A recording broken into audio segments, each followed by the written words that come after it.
کسی ایک دوست نے کہا کہ نالے پر جو لوگوں کے ساتھ زیادتی ہو رہی ہے، بالکل میں سمجھتا ہوں کہ جن لوگوں کی آبادیاں ہیں، جن لوگوں کے گھر ہیں، انہیں ہمیں اس طرح گھر توڑ کے لاوارث نہیں چھوڑنا چاہیے۔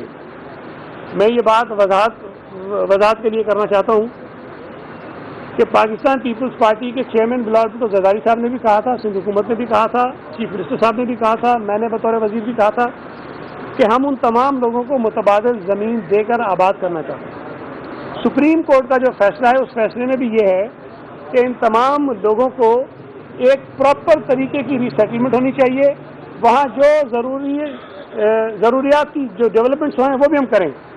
اب ان تمام کاموں کے لیے ایک ہمیں خطیر رقم چاہیے۔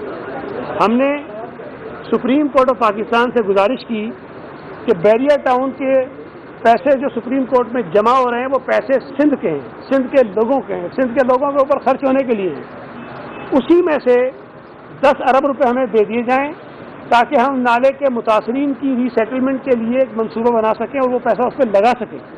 لیکن سپریم کورٹ نے وہ پیسے دینے سے انکار کر دیا۔ جو اس وقت فیصلہ ہے جو وفاقی حکومت کی ایک رائے تھی اس پر ہوا، ایک ہماری کمیٹی اس میں ہوا کہ نالے کے متاثرین کو 2 سال کے لیے کرائے کے پیسے دیے جائیں گے اور وہ کرائے پہ کہیں رہیں گے، اس کے بعد کوئی ان کی سیٹلمنٹ ہوگی۔ تو وہ کام وہ ہو رہا ہے، لیکن میں یہ سمجھتا ہوں کہ اگر سپریم کورٹ آف پاکستان ہمیں بیریا ٹاؤن کے پیسوں سے ہمیں دے دیتی پیسے تو ہم ایک بڑا مربوط قسم کا منصوبہ بنا کے زمین سے حکومت دیتی، وہ پیسہ ان پہ لگاتے، سڑکیں بناتے، سیوریج لائن ڈالتے، پانی کی لائن ڈالتے، ان لوگوں کو آباد کرا دیتے۔ تو ہم بہت سارے کام کرنا بھی چاہتے ہیں، لیکن وسائل کی کمی کی وجہ سے، کچھ مجبوریوں کی وجہ سے وہ ہم نہیں کر پا رہے۔ اچھا، یہ اپوزیشن جو ہے ناظم جوکھیو قتل کیس پر بات کرنا چاہتی تھی، آج بظاہر ایسے لگ رہا ہے کہ حکومت کی طرف سے رائے فرار اختیار کی گئی، تو اس پر آپ کیا کہیں گے؟ کیا وجہ ہے کہ ناظم جوکھیو کیس کو آپ آنے نہیں دے رہے اسمبلی میں؟ نہیں، میرا خیال ہے کہ یہ غلط سوچ ہے۔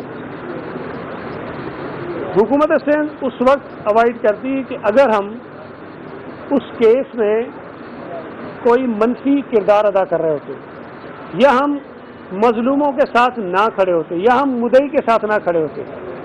آپ تمام دوست یہاں موجود ہیں میڈیا کے، آپ وہاں جاتے ہیں، میری آپ سے گزارش ہوگی کہ ان فیملی کے ممبران سے سندھ حکومت کے کردار کے متعلق آپ پوچھ لیجئے۔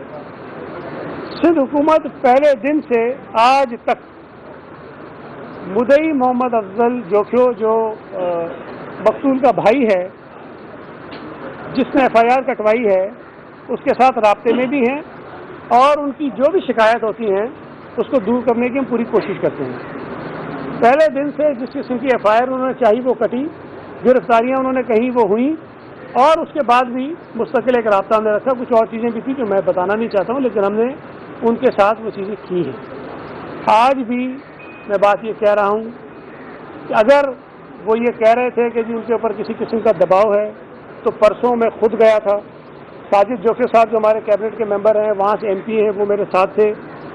ہم نے دوبارہ ان سے پوچھا کہ کون آپ کو دھمکی دیتا ہے، کون آپ کو تنگ کرتا ہے، کون آپ کو یہ کہتا ہے کہ صلح کر لو، کون آپ کو یہ کہتا ہے کہ کیسے ہاتھ اٹھا لو، ہمیں بتائیں آپ، تاکہ ہم اس کے خلاف کارروائی کریں۔ تو انہوں نے واضح طور پر یہ مجھے کہا کہ مجھے کسی قسم کی کوئی دھمکی نہیں ہے۔ البتہ انہوں نے یہ ضرور کہا کہ وکیل صاحب کو کوئی فون آیا تھا جس میں انہوں نے وکیل صاحب کو یہ کہا کہ آپ اس میں سے بیچ میں سے نکل جائیں، تو میں نے ان کا بھی نام پوچھا ان سے کہ بھی بتائیں، تو انہوں نے کہا ہم بعد میں آپ کو بتا دیں گے، لیکن اس وقت انہوں نے نہیں بتایا۔ تو میں دوبارہ یہ بات کہہ رہا ہوں کہ ہم مقتول کی فیملی کے ساتھ کھڑے ہیں، ہم مظلوموں کے ساتھ کھڑے ہیں، اور آخر تک انصاف کو حاصل کرنے کے لیے جو جو ہمیں کرنا پڑا، یا ان کو انصاف دینے کے لیے ہمیں جو جو کرنا پڑا ہم کریں گے۔ ایک قتل ہوا ہے، بے گناہ آدمی کا قتل ہوا ہے، اگر پیپلز پارٹی کے کسی MP نے کیا ہے تو اس کا مطلب یہ نہیں ہے کہ پیپلز پارٹی کوئی MP کے ساتھ کھڑی ہو جائے گی۔ وہ اس کا ایک ذاتی فعل ہو سکتا ہے، وہ کیس اس کے اوپر چل رہا ہے، فیصلہ عدالت نے کرنا ہے۔ ہم اپنے MPA کے ساتھ نہیں ہیں، ہم مظلوم کے ساتھ کھڑے ہیں۔ تو اگر اپوزیشن یہ سمجھتی ہے کہ ہم جو ہے وہ کوئی اس کے اندر کردار ادا کر رہے ہیں اور مدعی کے جو ان کی مطالبات اس کے خلاف جا رہے ہیں، تو بالکل غلط ہے۔ لیکن میں یہ ضرور کہہ سکتا ہوں کہ PTI کا جو کردار رہا ہے اس قسم کے حوالوں سے، کہ کچھ کیسز PTI کے لوگوں پر بھی ہوئے ہیں ماضی میں، جو ان کے وفاقی وزیر ہیں وہ گنڈاپور صاحب، ان کے حلقے میں ایک اور MPA تھے PTI کے جو خودکش حملے میں شہید ہو گئے تھے۔ اسرار گنڈاپور غالباً ان کا نام تھا.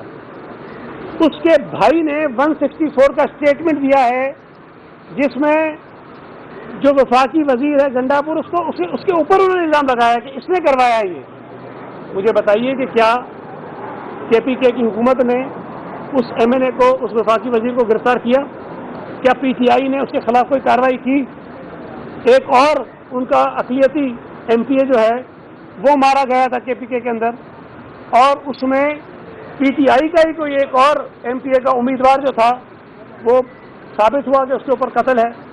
لیکن پی ٹی آئی کو جب ووٹوں کی ضرورت پڑی کے پی کی اسمبلی کے اندر, تو اسی قاتل ایم پی اے کو انہوں نے آ کر حلف بھی دلوایا اور اس سے ووٹ بھی لیا. اسی طرح پنجاب میں بہت سارے حلقوں میں ان کے ایم این ایز کے اوپر, ایم پی ایس کے اوپر قتل کی ایف آئی آر ہوئی ہیں. لوگوں نے الزام لگائے ہیں, جو قاتل پکڑے گئے انہوں نے مانا کہ ہم سے انہوں نے قتل کروایا ہے.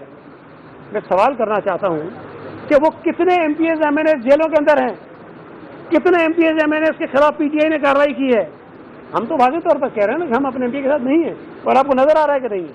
وہ جیل کے اندر ہے, وہ پیشیاں بھگت رہا ہے, اور اس کے خلاف جو قانون کے مطابق کارروائی ہوگی ہم اس میں کسی قسم کی رکاوٹ نہیں ڈالیں گے. یہ بتا دیں کہ خالی ہو یا عمومی گروپ کو پاور کمپنی بنانے کے لیے سبسڈی دینے کے تو کے گھرانے کے منہ کھل جاتے ہیں. جب مدد بات ہوتی ہے غریبوں کی حال کرنے کے لیے یہ کیا وجہ ہے؟ اور کسان غریب ندی اور ندی میں آج بھی قبضے ہو رہے ہیں اور سپریم کورٹ کے وعدے کے بعد دیکھیں, اگر تو بہت بڑے پیمانے پر یہ مجھے بھی نظر آتی ہیں جھونپڑیاں مختلف جگہوں پہ بن رہی ہیں, اس پہ کارروائیاں وقتاً فوقتاً ہوتی رہتی ہیں, لیکن چونکہ یہ اتنے بڑی زمین پر یہ ساری چیزیں ہیں, اور ساتھ ساتھ جب ایڈمنسٹریشن کو اور بہت سارے احکامات عدالتوں کی طرف سے آ جاتے ہیں تو وہ ترجیح بنیادوں پر کام کیے جاتے ہیں, ظاہر ہے عدالت کا حکم ہوتا ہے. لیکن ایسا نہیں ہے کہ ہم حالیہ ہونے والے قبضوں سے غافل ہیں. قبضے کرنے والوں کے خلاف ایف آئی آریں بھی ہوتی ہیں, گرفتاریاں بھی ہوتی ہیں, ان کو ہٹایا بھی جاتا ہے, اور اگر ہم ان کو نہیں روکیں گے تو یہ بھی آبادیاں کل چل کر ہمارے لیے مسئلہ بنے گی. اور کچھ تو ایسے مقامات پر ہیں جن کو فوری طور پر ہٹانا ضروری ہے, ہم کارروائی کر رہے ہیں. دوسرا سوال مجھے سمجھ نہیں آیا آپ نے کس تناظر میں پوچھا ہے, لیکن یہ بات میں آپ کو بتا دوں کہ بہت ساری بیمار صنعتیں جو عملی گروپ نے لی ہیں وہ پیپلز پارٹی کی حکومت سے پہلے لی ہیں. تو جو پیپلز پارٹی کے دور میں لی انہوں نے اس پر تو نیب بھی کارروائی کر رہا ہے, لیکن جو مشرف کے دور میں لی گئی ہیں اس پہ نیب کارروائی نہیں کر رہا ہے. تو بات یہ ہے کہ پیمانہ ایک جیسا ہونا چاہیے, لیکن وہ قانون کے مطابق جو پالیسیز حکومت بناتی ہے اس پالیسیز کے مطابق ہیں, اور بجٹ کے اندر اگر کسی ہیڈ میں کچھ پیسے رکھے جاتے ہیں تو کسی ایک مخصوص گروپ کو نہیں, اس کے ظاہر ہے کہ اگر اس کا فائدہ بہت سارے لوگوں کو پہنچتا ہے اس کو یہ ایسا بھی ہو سکتا ہے جس کو ہم سے خامخواہ جوڑا جاتا ہو.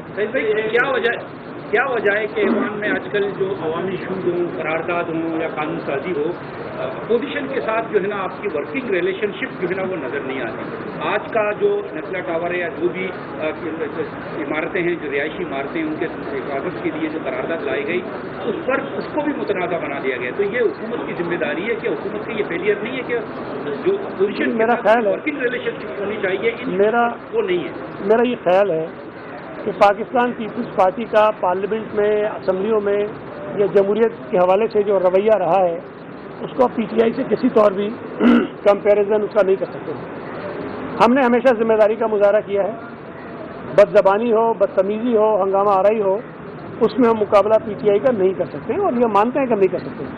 وہ اعلیٰ درجے کے بدتمیزی ہم نہیں ہیں. تو آپ اگر ہم سے یہ توقع کریں گے کہ وہ جس طرح سے چاہتے ہیں ہاؤس کو چلانا, وہ تو نہیں چل سکے. ہم ہاؤس کو رولز کے مطابق, قانون کے مطابق چلا رہے ہیں. جو عوامی ایشوز ہیں یہ عوامی ایشو تھا جس پر آج قرارداد آئی تھی, لیکن آپ نے دیکھا کہ وہ کتنے تضادات تھے ان کے اپنی باتوں میں. ایک طرف کہتے ہیں کہ نزلہ ٹاور کو نہیں گرنا چاہیے, ایسی بلڈنگ کو نہیں گرنا چاہیے, دوسری طرف ہم جب کہتے ہیں قانون بنا تو اس کی مخالفت کرتے ہیں. میرا خیال ہے کہ حکومت کو یا اسمبلی میں بیٹھے حکومتی ارکان کو قانون اور رولز کے مطابق اپنا کردار ادا کرنا جو ہم کر رہے ہیں. باقی اگر اپوزیشن ہنگامہ آرائی کر کے صرف وہ ایک میڈیا کے سامنے یہ تاثر دینا چاہتے ہیں کہ وہ اسپیس بنانا چاہتے ہیں, ایسے ایونٹس کریٹ کر کے, تو وہ کرتے رہیں. میں ہی سمجھتا ہوں کہ ہم اپنا کام ٹھیک کریں. ٹھیک ہے.